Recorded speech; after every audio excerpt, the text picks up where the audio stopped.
Hello दोस्तों, आपके अपने यूट्यूब चैनल यूपीएससी नेट में स्वागत है। और आज है 20 जनवरी। 20 जनवरी की 2024 की हम डेली करंट अफेयर्स की बात करने वाले हैं, जो कि आपकी सभी प्रतियोगी परीक्षाओं के लिए इम्पोर्टेंट है। आज यहाँ पे हम जिस करंट अफेयर्स की बात करेंगे पूरी डिटेल्स के साथ, याद रखिएगा, पूरी डिटेल्स के साथ बात करेंगे, विद फोटोग्राफ के पूरी बात करने वाले। तो यहाँ पे पूरी जो बात करने वाली है समग्र विश्लेषण की बिंदु के माध्यम से, जो की फैक्ट है उसके माध्यम से बात करेंगे। तो आप लोग बने रहिएगा। एक चीज और भी है कि अगर आपको इसकी पीडीएफ डाउनलोड करना हो या फिर टेस्ट सीरीज लगानी हो, अगर आपको डायरेक्टली ऐप के माध्यम से वीडियो देखना हो तो नट लर्निंग ऐप के नाम से आप डाउनलोड कर सकते हैं। किस नाम से कर सकते हैं तो याद रखिएगा, नट लर्निंग ऐप के नाम से डाउनलोड कर सकते हैं। डाउनलोड करने के बाद थ्री रो पे जाएंगे, वहां पे फ्री मटेरियल लिखा है और सब कुछ डाउनलोड कर सकते हैं फ्री में। तो daily current affairs, test series, exam wise, live recorded सारा आप लोग वहां से ऐप के माध्यम से देख सकते हैं। एंड्रॉइड ऐप है, कभी किसी को आप लोगों को दिक्कत नहीं होने वाली है, फ्री में ऐप डाउनलोड करके आप लोग देखिएगा। मुख्य खबर ये है आज की कि यूपीएससी की, किसकी, यूपीएससी की प्रीलिम्स की टेस्ट सीरीज आ चुकी है 2024 की, जो कि ऑनलाइन मोड में आप एग्जाम दे सकते हैं। उसमें सबसे बड़ी बात ये है कि एक ही टेस्ट सीरीज में हिंदी और इंग्लिश दोनों माध्यम में ये उपलब्ध है। और जो मुख्य बात है, यहाँ पे 237 टेस्ट आप लोगों को मिलेगी। मतलब कि आप एक बार में 237 टेस्ट, याद रखिएगा कितने, 237 टेस्टों को आप लगा सकते हैं। कुछ जीएस के होंगे, कुछ सीसैट के होंगे, तो कुछ प्रीवियस ईयर के जो पेपर होंगे। तो इस तरीके से यहाँ पे सेक्शन वाइज, सिलेबस वाइज और फुल टेस्ट को आप लगा सकते हैं। ऐप डाउनलोड करो जल्दी से और अपना लगाइएगा। बहुत सारी टेस्ट सीरीज डली है, नर्सिंग की डली है, UP PCS, RO, ARO, UPSC सब डली है। आप जाइए और उसको लगाइएगा। आज की जो हमारी पहली खबर है, पहली खबर बहुत इंपॉर्टेंट है कि पाकिस्तान ने, याद रखिएगा, पाकिस्तान ने ईरान में अलगाववादियों के ठिकानों पर सैन्य हमला किया है। किसने किया है? पाकिस्तान ने किया है। कहां पे किया है? ईरान के जो अलगाववादी हैं उनके सैन्य ठिकानों पर हमला किया गया है। आप देख सकते हैं क्यों किया है, क्योंकि ईरान की जवाबी कार्रवाई में पाकिस्तान ने किया है। प्रमुख बिंदु के तहत समझते हैं कि पूरी बात का मामला क्या है। अगर हम समझें तो पाकिस्तान की सीमा में ईरानी हमले के बाद पाकिस्तान ने जवाबी कार्रवाई करते हुए ईरान में अलगाववादी ठिकानों पर सैन्य हमला किया है। तो पहले किसने किया था? ईरान ने किया था। और ईरान के जो हमला हुआ उसके बाद में पाकिस्तान ने जवाब दिया है। तो जवाब देते हुए ईरान के जो अलगाववादी सैन्य ठिकाने हैं वहां पर हमला किया। ईरान ने अब पाकिस्तान के बलूचिस्तान प्रांत में हमले किए, जिसमें 2 बच्चे मारे गए और कई लोग घायल भी हुए थे। कहां पे किया था? बलूचिस्तान प्रांत में किया था। ईरान और पाकिस्तान के बीच जो सैन्य हमलों के आदान प्रदान से मध्य पूर्व, मिडिल ईस्ट के जो तनाव है वो बढ़ता हुआ नजर आ रहा है। क्या चीज? तनाव बढ़ रहा है, डिप्रेशन बढ़ता नजर आ रहा है। ईरान और पाकिस्तान के बीच करीब 900 किलोमीटर की सीमा है जो साझा करते हैं। और पाकिस्तान का बलूचिस्तान प्रांत ईरान के सिस्तान और बलूचिस्तान प्रांतों की सीमा को साझा करता है।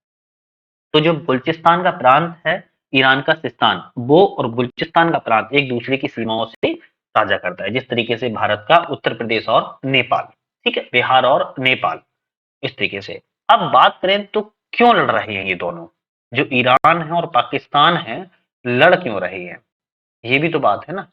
क्यों इधर से उधर मिसाइलें चल रही हैं, लोग मारे जा रहे हैं, पूरा मामला उसको भी समझ लेते हैं। तो ईरान ने आरोप लगाया है, किसने? ईरान ने आरोप लगाया है कि सुन्नी आतंकवादी जैश अल अदल का समूह है, इस्लामिक स्टेट से संबंध है। और उन्होंने 3 जनवरी को ईरान के करमान में हुए बम विस्फोट में महत्वपूर्ण भूमिका निभाई है। ईरान ने किस पर आरोप लगाया है? ईरान ने आरोप लगाया है सुन्नी आतंकवादी। अब सुन्नी आतंकवादी कौन थे? तो इस समूह के जो नेता हैं जैश अल अदल, इस समूह पर लगाया है और कहा है कि जो इस्लामिक स्टेट है उनसे संबंध है इनका। और 3 जनवरी को जो ईरान में करमान में हमला हुआ था, बम विस्फोट, इसमें बता रहे हैं ईरान की इनकी महत्वपूर्ण भूमिका है। 3 जनवरी को दक्षिण पूर्वी ईरान शहर करमान में एक समारोह हो रहा था और उसी समय बम विस्फोट में लगभग 100 लोग मारे गए। जैश अल अदल समूह ईरान पाकिस्तान सीमा दोनों ओर मौजूद है। तो इनका जो समूह है वो ईरान और पाकिस्तान की सीमा पर दोनों ओर मौजूद बताया जा रहा है। इनका लक्ष्य है कि ईरान के सिस्तान और बलूचिस्तान प्रांत की स्वतंत्रता, याद रखिएगा। पाकिस्तान एक सुन्नी बहुल देश है और जबकि ईरान एक शिया देश है। तो अब एग्जाम में आ सकता है या क्वेश्चन बन सकता है कि पाकिस्तान में जो मुस्लिम समुदाय है वो किस समुदाय का है, तो पाकिस्तान में सुन्नी समुदाय का है। किसका? सुन्नी समुदाय का है। वहीं अगर बात की ईरान में, तो ईरान में शिया का है, याद रखिएगा, ठीक है। धार्मिक मतभेदों ने भी दोनों देशों के बीच दूरियां को बढ़ा रखी हैं। तो दोनों देशों की जो दूरियां हैं वो धार्मिक जो प्रवृत्ति है उसको भी हम दोनों देशों के बीच में बढ़ती नजर आ रही है। ठीक है? तो आज की जो इंपोर्टेंट करंट अफेयर्स है आप लोगों को उम्मीद है पसंद आ रही होगी। इस तरीके की हम और भी बात करेंगे। शास्त्रीय भाषाओं में एक भाषा को शामिल किया गया है, लेकिन उससे पहले अगर आप लोग चैनल पे नए हो, चैनल को सब्सक्राइब नहीं किया, सब्सक्राइब कर लीजिए। वीडियो पसंद आ लाइक कीजिए, बेल आइकन में प्रेस कर लीजिए, जिससे कि आने वाली वीडियो का नोटिफिकेशन मिलता रहे। साथ में हमारी सोशल साइट की डिस्क्रिप्शन में लिंक है, ज्वाइन कर सकते हैं। यूट्यूब, टेलीग्राम, इंस्टाग्राम और व्हाट्सअप, इन सब पे ज्वाइन करने से आपको क्या होगा, शॉर्ट नोट्स और कोई भी अपडेट रहता है तो वीडियो उसकी नहीं बन पाती है, तो अपडेट जानने के लिए डायरेक्टली वहां पे हम लिख के भेज देते हैं कि वो अपडेट आ गया है, आपको ये चीज मिलता रहता है। सारे एग्जाम से ही रिलेटेड होते हैं, ऐसा नहीं है कुछ पर्सनल कुछ चलता है वहां पे, तो सारा सब कुछ एग्जाम से रिलेटेड रहता है। टेलीग्राम और व्हाट्सअप जो चैनल है वहां पे आप ज्वाइन कर सकते हैं। ऐप का नाम आप लोगों को पता चल ही गया है, नट लर्निंग ऐप। क्या नाम है? नट लर्निंग ऐप, याद रखिएगा। नट लर्निंग ऐप के नाम से ऐप है एंड्रॉइड पर। हालांकि इसकी डिस्क्रिप्शन में लिंक है, तो आप लिंक पे जाके डायरेक्टली क्लिक करके भी डाउनलोड कर सकते हैं। पीडीएफ टेस्ट सीरीज वगैरह फ्री में दे सकते हैं। अदरवाइज इसको भी आप डाउनलोड कर लीजिएगा। आज के हमारे नेक्स्ट क्वेश्चन की बात करते हैं। बहुत ही इंपॉर्टेंट क्वेश्चन है, वेरी इंपॉर्टेंट क्वेश्चन है। क्या है? जो भारत ने फारसी को 9 शास्त्रीय भाषाओं में से एक के रूप में शामिल कर लिया है। तो बात की जा रही है कि भारत में जो शास्त्रीय भाषाएं हैं उस शास्त्रीय भाषाओं में फारसी को भी शामिल कर लिया है। किसने? भारत ने। अब क्यों ऐसा किया जा रहा है, प्रमुख बिंदु के तहत इसको समझते हैं पूरी बात। तो नई शिक्षा नीति के तहत, यार कौन सी शिक्षा नीति? नई शिक्षा नीति जो आई है, न्यू एजुकेशन पॉलिसी, उसके तहत भारत सरकार ने फारसी को भारत की 9 शास्त्रीय भाषाओं के रूप में शामिल करने का निर्णय ले लिया है। इसकी घोषणा विदेश मंत्री एस जयशंकर ने की हुई है और जो सांस्कृतिक संबंधों को गहरा करने की दिशा में एक महत्वपूर्ण कदम भूमिका निभाएगी। एस जयशंकर 2 दिवसीय ईरान के दौरे पर थे और उसी समय ऐसी घोषणा की गई है। अब आप लोग थोड़ा सा अंदाजा लगा सकते हो कि फारसी को सांस्कृतिक जो संबंधों के लिए बनाया जा रहा है, शास्त्रीय भाषा में शामिल किया जा रहा है। अब क्यों शामिल किया जा रहा है? क्योंकि हमारे जो संबंध है ईरान से बहुत अच्छे हो सके, प्रगाढ़ हो सके और बढ़िया भूमिका निभा सके। सांस्कृतिक, साहित्यिक, भाषाई हर क्षेत्र में हम उनसे भूमिका निभाएं, जिससे कि हमारा जो आदान प्रदान है, व्यापार है, अच्छे तरीके से चलता रहे और आर्थिक स्थिति मजबूती की ओर कारगर सिद्ध हो। देखें तो ईरान और भारत के बीच सांस्कृतिक, साहित्यिक और भाषाई संबंधों को, याद रखिएगा, क्या बात कर रहे हैं? सांस्कृतिक, साहित्यिक और भाषाई संबंधों को मजबूती यहाँ प्रदान करने की बात की जा रही है। यह मान्यता भारतीय शैक्षिक ढांचे के भीतर और फारस की समृद्ध विरासत, अधिक समझ और सराहना को बढ़ावा देने के लिए प्रतिबद्धता दर्शाती है। तो भारतीय जो शैक्षिक ढांचा है उसके भीतर और फारस की समृद्ध विरासत है, इसके लिए यहाँ बढ़ावा दिया जाए। 2004 में आप लोगों को पता होगा कि तमिल भारत की पहली भाषा थी जिसे शास्त्रीय भाषा का दर्जा दिया गया था। संस्कृत को 2005 में दर्जा मिल गया था। उसके बाद कन्नड़ को 2008 में, तेलुगु को भी 2008 में, मलयालम को 2013 में और उड़िया को 2014 में दर्जा मिला। केंद्र सरकार के द्वारा भारत में शास्त्रीय भाषाएं घोषित की जाती हैं। एग्जाम में आ सकता है कि केंद्र सरकार जारी करती है या फिर राज्य सरकार, तो आप लोग को टिक लगा के आना है, केंद्र सरकार के द्वारा जारी किया जाता है। भारत की राष्ट्रीय शिक्षा नीति 2020 के अनुसार इन शास्त्रीय भाषाओं के अलावा पाली, फारसी और प्राकृत भाषा को भी संरक्षित किया जाएगा। तो ऐसा नहीं है सिर्फ पारसी फारसी को ही किया जाएगा, यहाँ पे पाली को भी संरक्षित दिया जाएगा, प्राकृत भाषा को भी संरक्षण किया जाएगा और अब फारसी को इन्होंने घोषणा कर दी है तो फारसी को भी संरक्षण किया जाएगा। सभी शास्त्रीय भाषाएं संविधान की 8वीं अनुसूची में सूचीबद्ध है। याद रखिए, संविधान की कौन सी 8वीं जो अनुसूची है उस सूची में संविधान की सभी भाषाओं को सूचीबद्ध किया गया है। तो कौन कौन सी भाषाएं हैं? तमिल है, याद रखिएगा, एक बार रिपीट कर लेते हैं जैसे कि आप लोग को याद हो जाए। तमिल है, संस्कृत है, कन्नड़ है, तेलुगु है, मलयालम है और उड़िया है। तो कितनी हो गई हैं? टोटल 6 भाषा हो गई हैं। तो 6 ये और 3 ये, तो टोटल कितनी हो गई, हो चुकी हैं 9। अब 3 कौन सी बोली मैंने? एक पाली, प्राकृत और फारसी।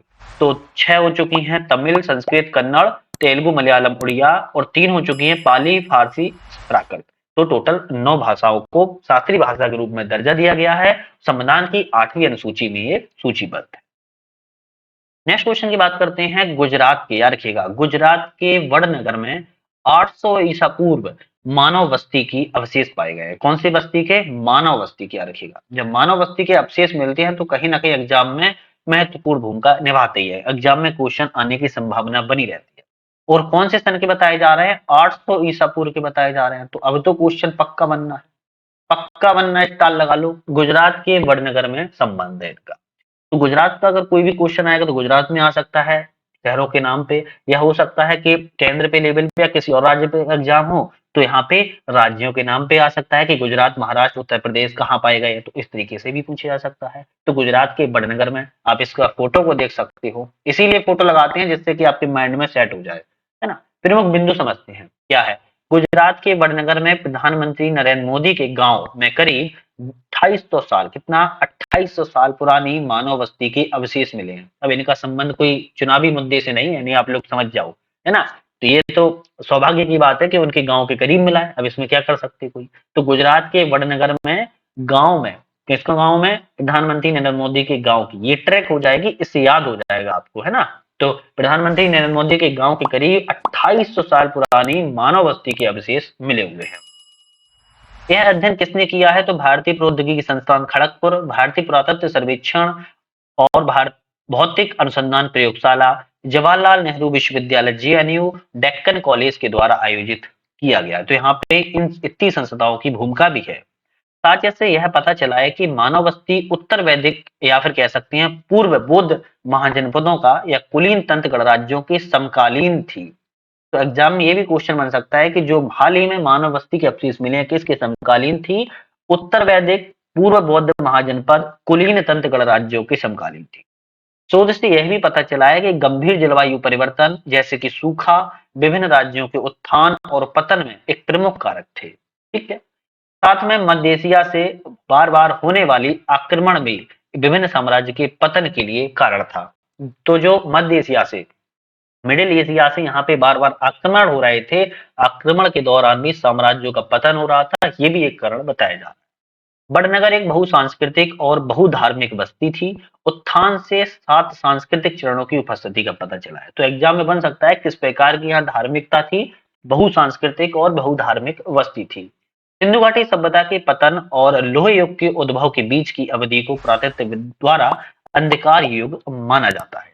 तो यहाँ पे दो जो युग है, उन दोनों युगों के बीच का जो युग बताया जाता है वो अंधकार युग के रूप में जाना जाता है। कौन सा है? सिंधु घाटी सभ्यता का पतन और लोह युग का जो उद्भव हुआ, उस दरमियान जो बीच में जो भी काल था वो अंधकार युग के रूप में जाना जाता है।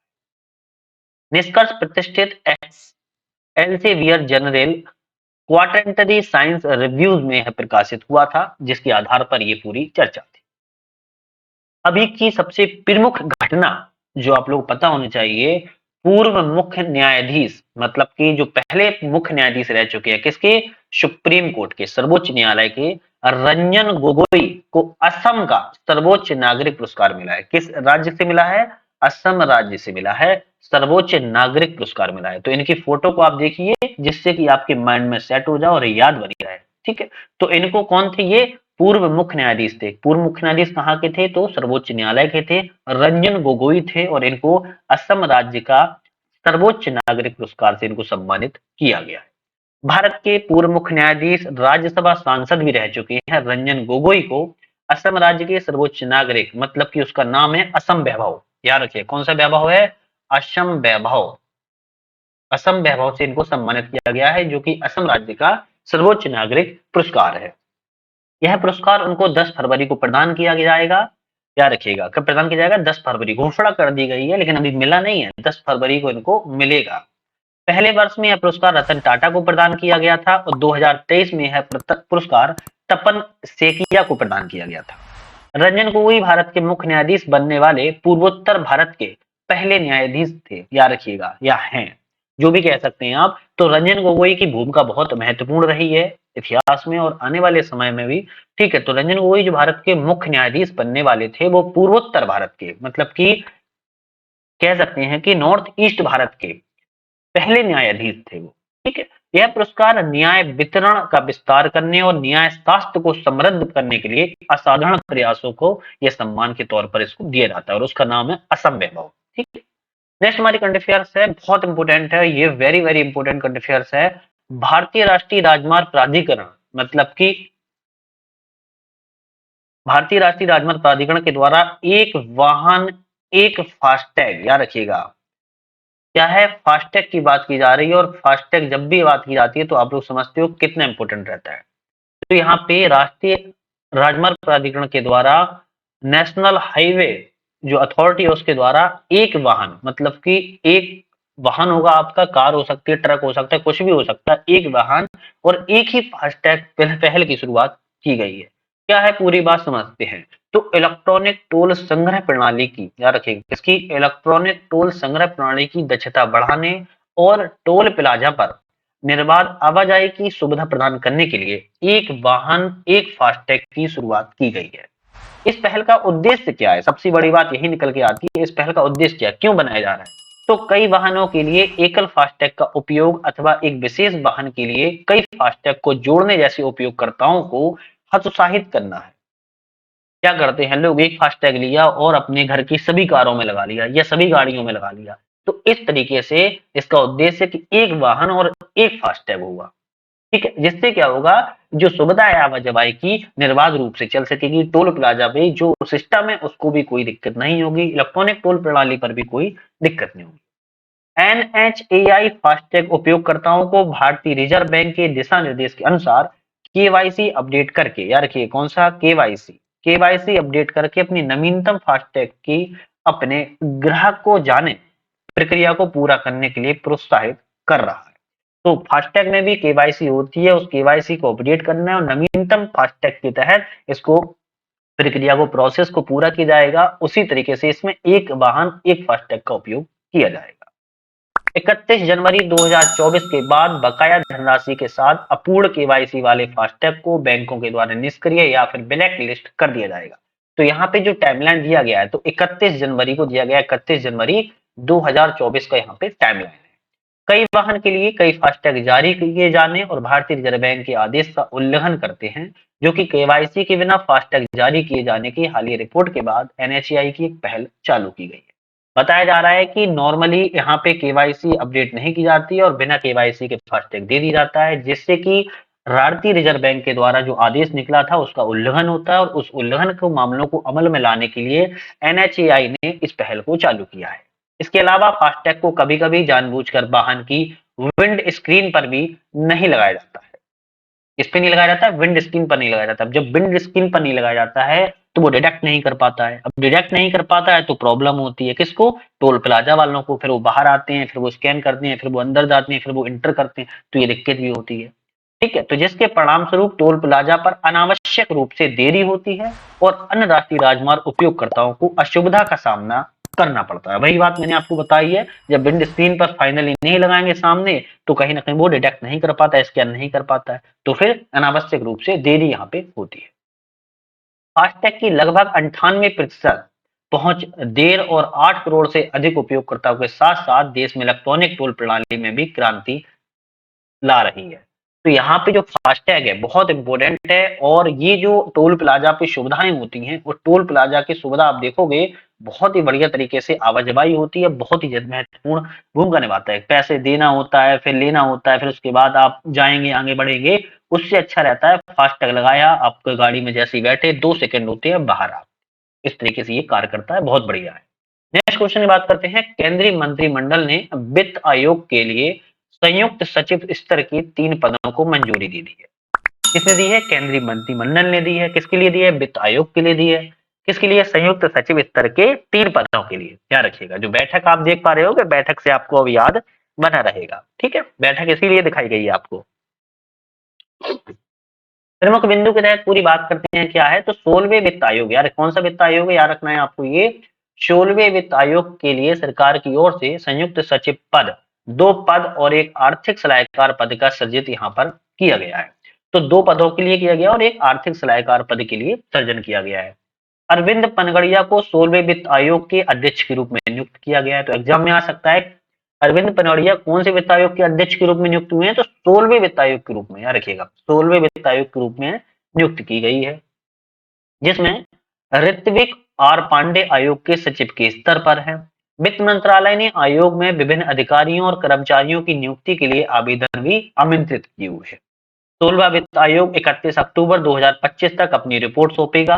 जो 16वां वित्त आयोग है, आपको पता होगा, वित्त आयोग अपनी रिपोर्ट सौंपता है। वित्त आयोग जो रिपोर्ट सौंपेगा वो 31 अक्टूबर 2025 को सौंपेगा, 2 साल बाद। केंद्र और राज्यों के बीच हस्तांतरण होने वाले और 1 अप्रैल 2026 से शुरू होने वाले 5 वर्षों के लिए राजस्व में वृद्धि के उपायों का भी वो सुझाव देगा। वित्त आयोग केंद्र और राज्य वित्तीय संबंधों पर सुझाव देने वाली एक संवैधानिक संस्था है। ये बहुत महत्वपूर्ण लाइन है या कह सकते हैं टर्म्स है। जो वित्त आयोग बनता है वो केंद्र और राज्यों के बीच, याद रखिएगा, किसके बीच? केंद्र और राज्यों के बीच। केंद्र और राज्यों के बीच जो वित्त आयोग का वित्त संबंध होते हैं, ये वित्तीय संबंध होते हैं, उन वित्तीय संबंधों को प्रगाढ़ करने में महत्वपूर्ण भूमिका निभाता है। वो की एक संवैधानिक संस्था है। वित्त आयोग एक संवैधानिक संस्था है और 16वें वित्त आयोग के रूप में अरविंद पनवड़िया को अध्यक्ष के रूप में नियुक्ति की गई है और 2 पद नियुक्त की नए बनाए गए हैं। एक संयुक्त सचिव के 2 पद और एक आर्थिक सलाहकार का पद सृजन किया गया है। नेक्स्ट क्वेश्चन की बात करते हैं, बहुत इंपॉर्टेंट है। ये आप जो देख रहे हैं वो कोई सिटी नहीं बल्कि एक हवाई अड्डे हैं। क्या है? हवाई अड्डे हैं। कहाँ के हवाई अड्डे हैं? भारत के ही हवाई अड्डे हैं। आप इनको सिटी समझ रहे होंगे, बल्कि सिटी नहीं बल्कि एक हवाई अड्डे हैं। कहाँ कहाँ के हैं? तो बेंगलुरु के हैं और दिल्ली के हैं। याद रखिएगा, बेंगलुरु और दिल्ली के हैं। बेंगलुरु और दिल्ली के हवाई अड्डों ने संयुक्त रूप से, ज्वाइंट रूप से सर्वश्रेष्ठ हवाई अड्डों का पुरस्कार जीता है। अब दोनों राज्यों के या कह सकते हैं कि दोनों शहरों के जो हवाई अड्डों को सर्वश्रेष्ठ पुरस्कार दिया गया है, किस लिए दिया गया है इसको समझते हैं।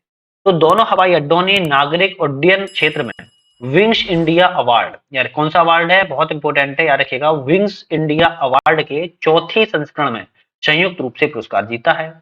केंद्रीय नागरिक उड्डयन मंत्री कौन है? ज्योतिराव एम सिंधिया ने हैदराबाद में, कहां पे? हैदराबाद में एक कार्यक्रम के दौरान विक्स इंडिया कार्यक्रम 2024 का प्रदान किया है। विस्तारा ने, याद रखिएगा, किसने? विस्तारा, जो एक कंपनी है, हवाई जहाज कंपनी है, कोई हवाई अड्डे का नाम नहीं है, हवाई जहाज कंपनी है। विस्तारा ने वर्ष की सर्वश्रेष्ठ एयरलाइन का पुरस्कार जीता है। एयर इंडिया को इंटरनेशनल कनेक्टिविटी के लिए पहचान मिली है। वहीं अगर देखा जाए तो अलायंस एयर को क्षेत्रीय कनेक्टिविटी के लिए मान्यता दी गई है। एयर इंडिया एक्सप्रेस वे को सस्टेनेबिलिटी चैंपियन घोषित किया गया है। वहीं देखा जाए तो जीएमआर ग्रुप को सर्वश्रेष्ठ विमानन सेवा प्रदाता के रूप में सम्मानित किया गया है। तो यहाँ पे अगर आप एक चीज नोटिस करोगे, यहाँ पे जो मंत्री हैं केंद्रीय नागरिक उड्डयन वो ज्योतिराव सिंधिया हैं, लेकिन जो पुरस्कार मिला है हर क्षेत्र में अलग अलग मिला है। जैसे कि 2 हवाई अड्डों को मिला है, तो कौन सा? विंग्स इंडिया अवार्ड मिला है। कौन कौन से? एक तो बेंगलुरु के हवाई अड्डे को और एक दिल्ली के हवाई अड्डे को मिला है। अगर देखा जाए तो विस्तारा को, किसको? विस्तारा जो कंपनी है उसको सर्वश्रेष्ठ एयरलाइन का पुरस्कार मिला है। अगर एयर इंडिया की बात किया तो एयर इंडिया को इंटरनेशनल, देश विदेश से होने वाली कनेक्टिविटी के लिए पहचान मिली है। अलायंस एयर की बात की जाए तो क्षेत्रीय, मतलब कि भारत में जो अलग अलग राज्यों में कनेक्टिविटी है उसके लिए मान्यता दी गई है। एयर इंडिया एक्सप्रेस, ये सब अलग अलग कंपनियां हैं। एयर इंडिया एक्सप्रेस को सस्टेनेबिलिटी के लिए चैंपियन बनाया गया है। वहीं देखा जाए जीएमआर ग्रुप को सर्वश्रेष्ठ विमान सेवा प्रदाता, मतलब कि सर्विस देने वाली प्रदाता के रूप में सम्मान मिला है। तो इनको अलग अलग क्षेत्रों में सम्मान मिले, उसको थोड़ा सा आपको गौर करके याद रखना। बहुत इंपोर्टेंट करंट अफेयर्स की बात करेंगे, वेरी इंपोर्टेंट करंट अफेयर्स है ये वाली हमारी वाली। उससे पहले अगर आपको चैनल पे अभी तक सब्सक्राइब नहीं किया, सब्सक्राइब कर लीजिए और वीडियो पसंद आ रही है लाइक कीजिए, बेल आइकन प्रेस कर लीजिए, आने वाली वीडियो का नोटिफिकेशन मिलता रहे। सोशल साइट के डिस्क्रिप्शन में लिंक है, उसको ज्वाइन कर सकते हैं। साथ में नट लर्निंग ऐप नाम से डिस्क्रिप्शन में भी लिंक है और प्ले स्टोर पर भी आप सर्च करके एक बार डाउनलोड करके जरूर देखिएगा कैसा उसका फंक्शन है, क्या वो कार्य करता है, फ्री में है या पैसे लगते हैं, वो सारी चीजें खुद देखिएगा। क्वेश्चन की बात करते हैं, गुट निरपेक्ष आंदोलन मतलब कि NAM नाम 19वां शिखर सम्मेलन 19 जनवरी 2024 को कहां हुआ है? युगांडा में हुआ है। युगांडा कहां है? युगांडा याद रखना है अफ्रीका में है। कहां पे है? अफ्रीका महाद्वीप में है, जो कि युगांडा के कंपाला में शुरू हुआ है। कहां पे? कंपाला में। और आप लोगों को पता हुआ गुट निरपेक्ष में भारत भी भागीदार है। ठीक है, तो यहाँ पे गुट निरपेक्ष आंदोलन के जो 19वां शिखर सम्मेलन हुआ, इसकी पूरी बात हम करते हैं। कौन शामिल हुआ गुट निरपेक्ष सम्मेलन में? हम इसको नाम के नाम से भी जान सकते हैं, नाम भी कह सकते हैं, तो आप एक ही उसका अर्थ निकालिएगा। विदेश मंत्री डॉक्टर एस जयशंकर भारतीय प्रतिनिधि मंडल का नेतृत्व कर रहे हैं। कहां पे? नाम में। विदेश राज्य मंत्री डॉक्टर राजकुमार रंजन सिंह NAM विदेश मंत्रियों की भारत में बैठक का प्रतिनिधित्व कर रहे हैं। NAM विदेश मंत्री मतलब कि नाम विदेश मंत्रियों की बैठक नाम शिखर सम्मेलन से पहले होगी और विदेश राज्य मंत्री Shri we Muraleedharan ji G77 तीसरे दक्षिण शिखर सम्मेलन में भारत का प्रतिनिधित्व करेंगे। G77 अगर तीसरा दक्षिण शिखर सम्मेलन की बात करें तो 21 से 22 जनवरी के बीच में कंपाला में, जो कि युगांडा में है। कहां पे है? युगांडा में, और युगांडा अफ्रीका में है, वहां पर होगा। इसके बाद डॉक्टर जयशंकर 21 जनवरी को आधिकारिक यात्रा करेंगे नाइजीरिया की, याद रखिएगा, नाइजीरिया की आधिकारिक तौर पर यात्रा करेंगे। कौन करेंगे?